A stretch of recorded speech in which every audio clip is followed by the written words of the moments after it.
Hello, this is Gradye Parsons. I'm Stated Clerk of the Presbyterian Church.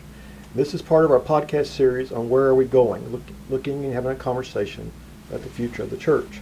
Today we have with us a special guest, Brian McLaren, who is a minister, author, and person who's done a lot of thinking about the future of churches, especially the future of mainline churches.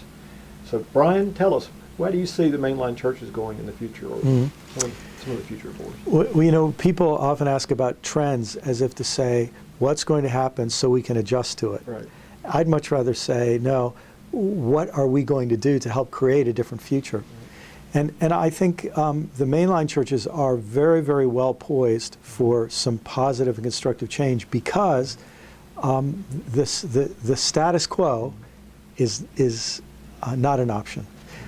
We know that demographics, finances, so many different factors are requiring mainline denominations to have some bold new thinking about the future. And I think this is a moment for mainline churches to realize that they have an extremely important role to play, not only in American religious history, but they have a really important role to play that has worldwide effects. Because if the only forms of Christianity that thrive in America are forms that tend to, for example, support war, or forms that are careless toward the poor, or forms that direct people away from environmental stewardship, we're going to have one kind of future. But if there's a vibrant, dynamic Christian identity and community in the United States that is sending people into the world with love for their neighbors, with a desire to be peacemakers, with a desire to care about poverty and care about the planet, we'll have a very different future. And realizing that, I think, is helping a lot of mainline denominations begin to envision creative new possibilities for the future.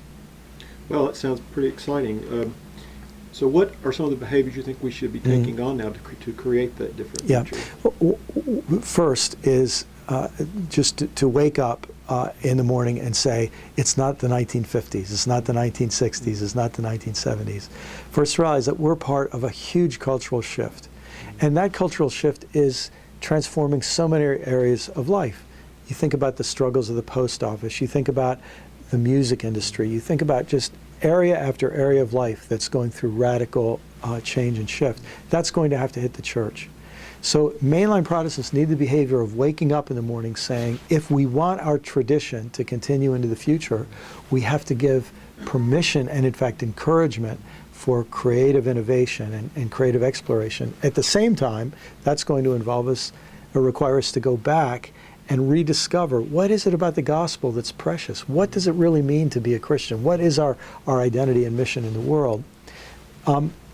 I personally believe that one of the most important behaviors and practices for mainline denominations is going to be to encourage the development of new congregations that are different, creative new congregations, and congregations that are focused not on competing with existing churches for a share of the religious market, but that are focused on helping people in the fastest growing religious sector in America, the spiritual but not religious, the NONES, the nuns.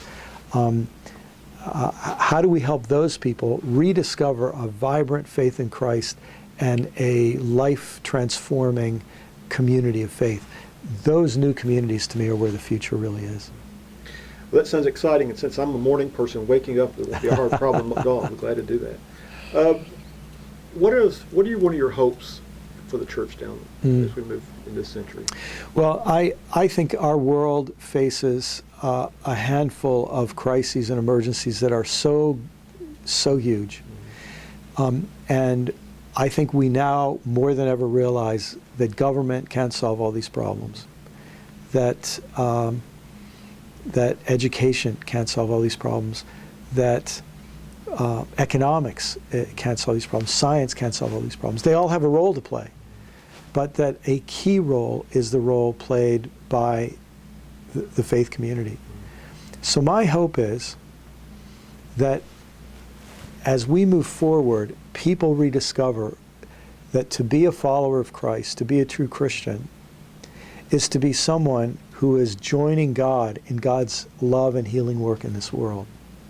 And so that we'll realize that being a Christian every time we show up on Sunday, we're being equipped and deepened in our identity as God's co-laborers, God's co-conspirators for the healing and transformation of the world.